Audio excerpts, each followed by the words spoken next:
What's good? You're probably looking at the title of the video and thinking, what the hell? But it's true. I got a story to tell. They let me say the N word in jail.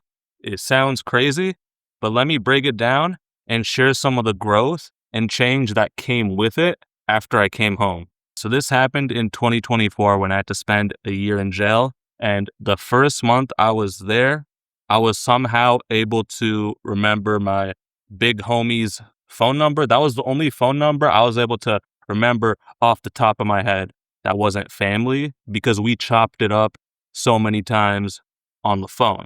So he picks up the phone and he's just shocked that I'm locked up again. And I'm just talking to him how I normally talk to people. My end this, my end that, these ends won't give me a bond. First thing he says is, bro, stop saying that word in there.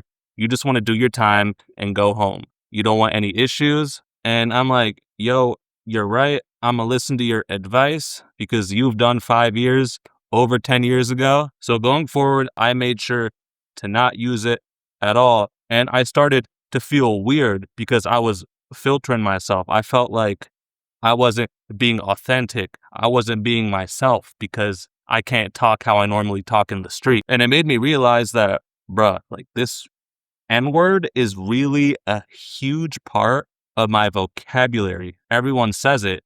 I even had cellies who were white guys who would say the word in their cell and they would be paranoid about it. They'd be like, yo, Raj, man, whatever you do, you please don't tell anyone I said the N-word. So what happened is that months go by and, you know, when you live with people every day, you eventually get to know them and who they are. It's kind of similar to when you go to school and you're seeing the same faces every day. And slowly over time, people started to realize that I wasn't the stereotype that they expected. I'm a brown guy with glasses in jail. So they assume that I'm there for tech crimes, terrorism, or some other nerd shit.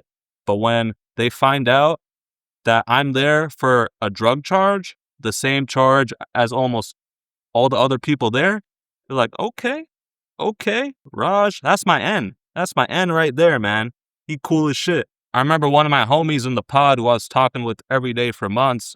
One day, he tells the whole pod about how I use this word and how I be talking and acting in the street. And their response was like, yo, Raj, if that's how you act and talk out there, then talk the same way in here. Just be authentic. Just be yourself. No one really cared if I said that word or how I talked or how I came off. I just thought that, like, since my homie told me this and I'm not African American, I thought if I would say that word, I thought I was going to get pressed out. And that's the last thing that I would want to happen when I'm in jail doing a fucking bid. So the interesting part that I had to reflect on was that, am I using this word because I'm seeking approval? And if I am, it goes way back before jail. I didn't know how much I was using this word just to try to like fit in. I listen to a lot of rap music. I'm part of that street culture, and many of the people around me were using that word. Instead of using guy or dude or bro, the slang delineated to the N-word. But here's the thing. Since coming home from jail, I've been trying to remove that word from my vocabulary, not because of social media, not because I'm scared of offending anyone, but because simply I just want to speak better. I'm not African American, so why am I borrowing somebody else's slang to try to build an identity? I don't have anything against that word or group of people. I just think that relying on slang all the time to express myself really limits me. I'd rather be articulate than try and sound cool.